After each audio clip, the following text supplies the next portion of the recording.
Hi, I am Amir from Eternal Jerusalem. I want to tell you the story of my family from 1973, when my father and his brother, my uncle, went to war on the Egyptian border. And when they came back, my family was never the same again.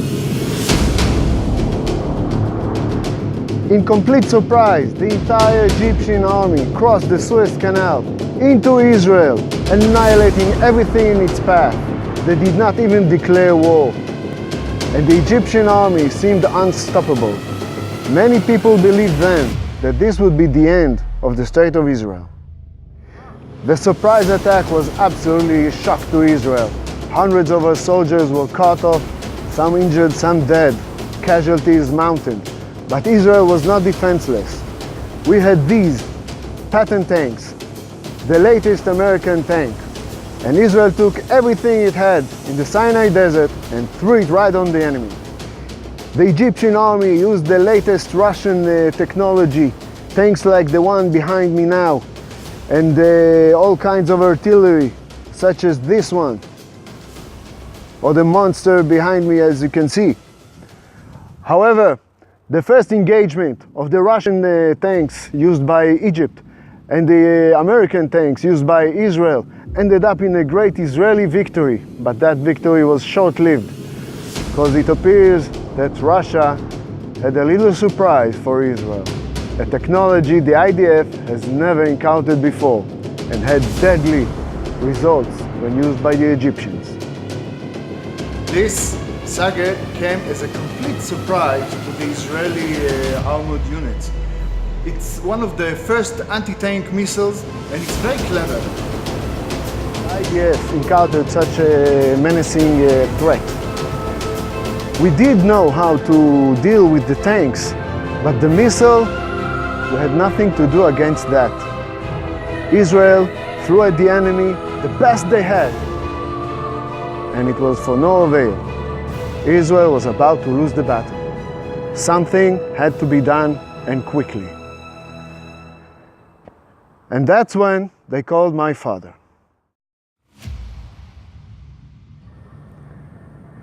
Their plan was simple and insane at the same time.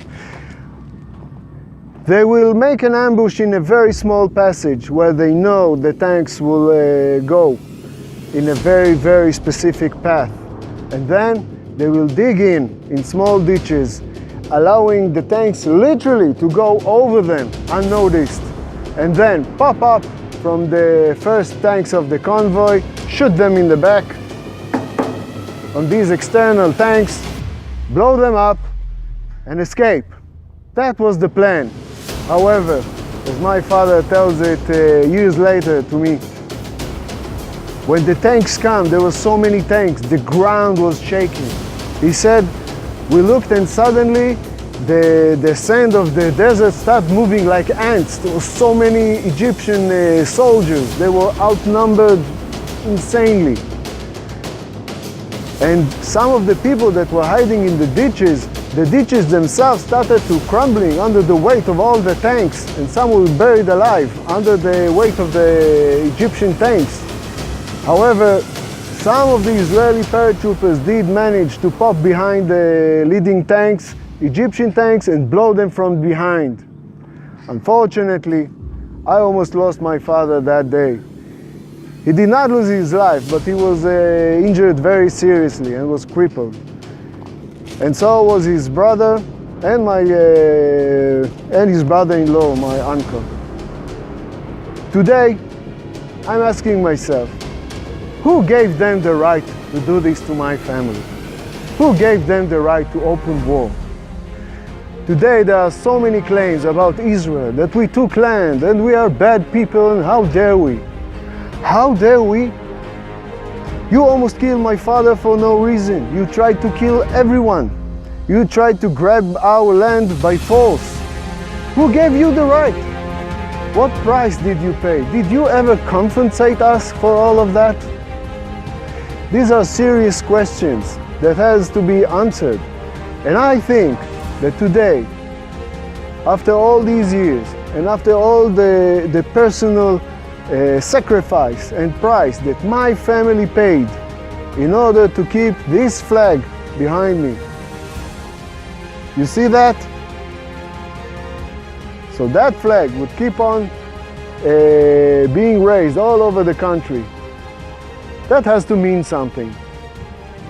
I think that BDS, before they come with all kinds of complaints about Israel and how bad we are, they should give some thought about how to compensate us for all the great crimes of the Egyptian people.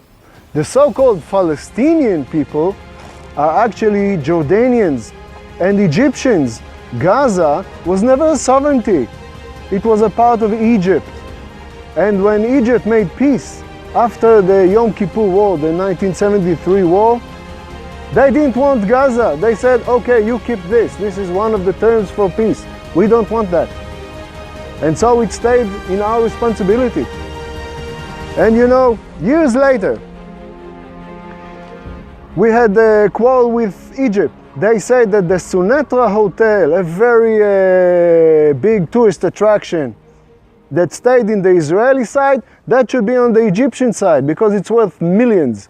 And they said, we are going all the way with this one. We are suing you for that, and if need be, we're breaking the peace with Israel. You have to give it back to us. And Israel said, okay, you know what? We invested millions in that place.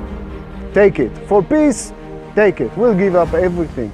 And think about it. They fought so hard for the Sunetra area. They didn't even say one word about Gaza. They were willing to break the peace with Israel for a hotel, but they did nothing to help their own brothers, the Egyptian people of Gaza. And that means something. That should tell you something. So next time BDS people come and blame Israel from all the Palestinian problem, why are you talking to us? Talk to your own people, to Egypt. Tell them, Egypt, you are our real father nation. Take us back, help us, do something. And if need be, compensate the Israeli Jews for what you did. Because someone has to compensate us for it. Someone has to pay the price for all those wars. No? It's justice, isn't it? I'm Amir from Eternal Jerusalem.